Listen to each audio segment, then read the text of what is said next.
Olá, meu nome é Kátia Dayana, eu sou estudante de Pedagogia pela UEG em Rede e hoje eu vim falar para vocês sobre um pouquinho do meu estágio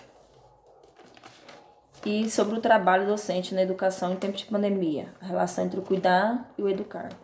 Então, o meu o objetivo desse vídeo é falar sobre um pouquinho das experiências observadas no estágio supervisionado nesse grande momento que a gente está passando, assim, um momento difícil para todos nós, na pré-escola pública aqui do município de Mozarlândia, né?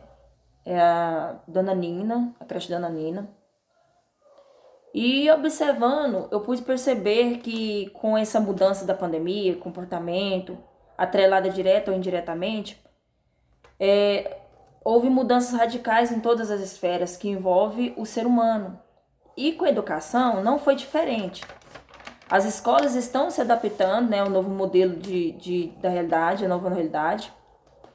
E percebe-se também que na educação infantil, que é a educação de 0 a 5 anos, foi um dos segmentos mais atingido por se tratar de um processo de rompimento, onde a criança deixa de ir ao ambiente escolar, deixando de lado, em sua maioria, a comunicação, a interação emocional, a participativa, a interação social. Porque, assim, quando a criança está em sala de aula, o comportamento é diferente, porque está longe dos pais, né? Está longe da supervisão dos pais, estão longe de uma supervisão do responsável assim, mais próximo. Então, muitas das crianças ou desenvolvem mais o seu lado emocional, porque sente falta dos pais, sente falta do responsável, ou se reprime mais, né? Ficando mais quietinha. Então, isso deixa de acontecer quando não se está em sala de aula, quando se está em casa. Que em casa a criança fica à vontade, está ao lado dos pais ou responsáveis, tá, já acostumou com aquele ambiente, já se familiarizou com as pessoas que vivem nesse ambiente. Então, esse tipo de comportamento, esse tipo de rompimento foi muito prejudicial para a educação infantil, vamos dizer assim, porque é o momento que a criança está se formando como um adulto, como sujeito, para a sociedade. Então, assim, eu acredito assim que a escola não pode deixar de fazer o papel dela, que é o de ensinar, de passar a segurança, mesmo à distância. Nesse momento, os prédios estão fechados, mas a escola não pode fechar. Então, nesse sentido, mesmo que em momentos difíceis, é dever da escola assegurar os direitos da criança de aprendizagem e desenvolvimento, que são direitos respaldados pela BNCC, que é aprender, conviver, né, conviver com outras crianças no meio social, que às vezes tem pais que só tem um filho único. E aí, esse momento de conviver é importante com outras crianças. Participar, brincar, explorar outros ambientes que não seja o de casa, principalmente agora que com o tempo de pandemia a gente fica preocupado com as nossas crianças em sair para qualquer lugar, apesar de estar ainda proibido os lugares, aglomerações, enfim, e a gente ainda que é mãe fica preocupada, né, com a questão de contágios, enfim. Então, explorar outros lugares ficou difícil. Expressar, né, que eu acabei de falar agora há pouco, o que sente. Às vezes a criança está sentindo falta do pai, da mãe no ambiente escolar, a professora vai perguntar o porquê, fulano, você tá assim, por que você tá assim, está sentindo alguma coisa? Então, esse momento de expressar o que sente, criança não tem também no momento de pandemia.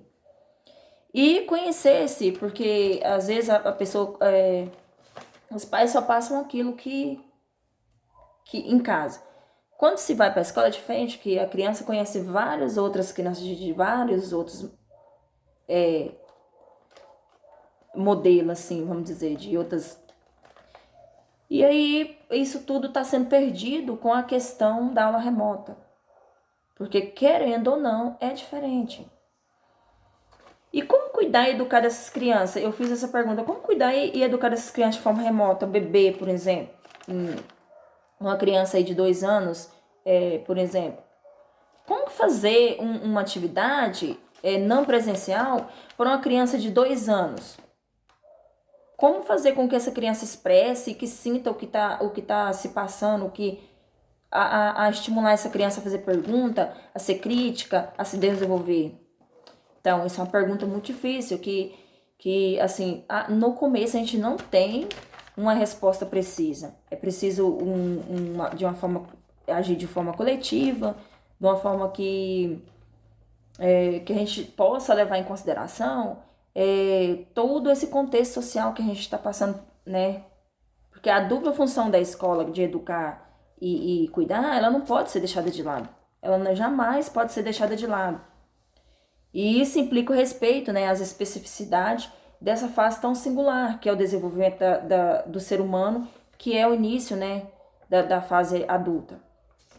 Então, vejo que o ensino remoto precisa se evoluir para garantir as características da educação infantil, ou seja, as práticas desenvolvidas no campo de experiência que diz relação à criança nesse momento. Então, é muito preocupante ainda, apesar de estar adaptando muito, né, a várias outras plataformas digitais, conteúdos, né, digitais, ainda é pouco ainda, porque a gente precisa que essas crianças desenvolvam dentro do campo de experiência, desses contextos que eu acabei de mencionar. Então, no meu estágio, foi um estágio assim meio complicado, porque eu moro em outra cidade, e aí eu tive que fazer o estágio totalmente de forma remota e remota mesmo. Então, eu fiquei na creche Dona Nina, no jardim, a turma do Jardim 1. E aí eu vejo que a escola, que a creche, né, enfim, independente de ser remota ou não, a creche segue a BNCC em todos os aspectos e especificidade, mesmo sendo à distância. As aulas passadas de forma pelo WhatsApp, né, que tem todos os dias, tem os horários, né, de manhã e vespertino. Então, de acordo com o seu horário, cada horário das crianças, deu aquele horário, as atividades são colocadas no grupo de WhatsApp, onde os pais dos alunos têm acesso a essas atividades. Então, cabe o quê? Ali, a professora, ela faz como se estivesse fazendo normal, em uma aula presencial. Faz a acolhida, que são as orações, fala que dia que é o dia da semana, apresenta a atividade a ser feita no dia, através de áudios ou de vídeo. E essas atividades são repassadas e tem um período e o horário a ser voltada para o WhatsApp através de fotos, para os professores corrigirem. Essas aulas incluem vídeo, fotografia, tem aula de matemática, português, de outras ciências, por exemplo. A relação entre o cuidar e o educar acontece através de alguns vídeos, por exemplo, a conscientização da pandemia, por exemplo, do corona. Eles fazem vídeo, os professores fazem vídeo incentivando a lavar as mãos, a cuidar da higiene, a não usar máscara corretamente. Também tem vídeos explicativos sobre a questão da higienização bucal, entre outros. Da regência escolar, são planejadas atividades com planos, né? Normalmente, como era feito antes, os planos são feitos por bloco, semanalmente. E dentro dos planos está feito a metodologia didática de acordo com a faixa etária de cada criança. Como eu estava no jardim, por exemplo, lá na aula de português, eles estavam aprendendo as vogais, né? Aprendendo as vogais. Aí todo dia passava uma tarefinha, uma atividadezinha com a vogal. Por exemplo, hoje a vogal A, faz a vogal A no papel, com o papai e a mamãe, explicando direitinho como que fazia. E na matemática, contar de 1 até 10. E da mesma forma, era cobrir os tracejadozinhos, montar tampinha, 30 a 10 e tal. Então, esse foi meu estágio. Eu falei pouco porque, assim, as observações a gente é muito pouco, assim, eu pude observar que os pais pouco interagem.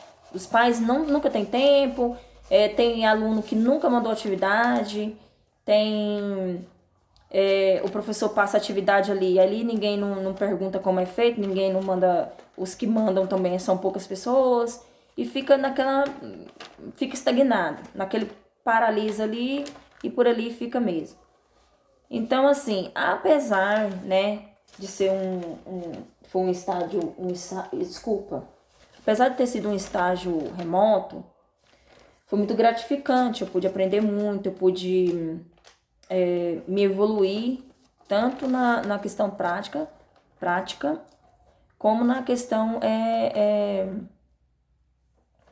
a questão emocional, a questão de entender o lado que as pessoas passam nesse grande momento, porque querendo ou não, são muitas famílias, né, que perdeu seus entes queridos, as crianças também participam dessa perca, né, fazem parte de várias percas de pais e mães que também se foram, deixaram seus filhos, né, à mercê.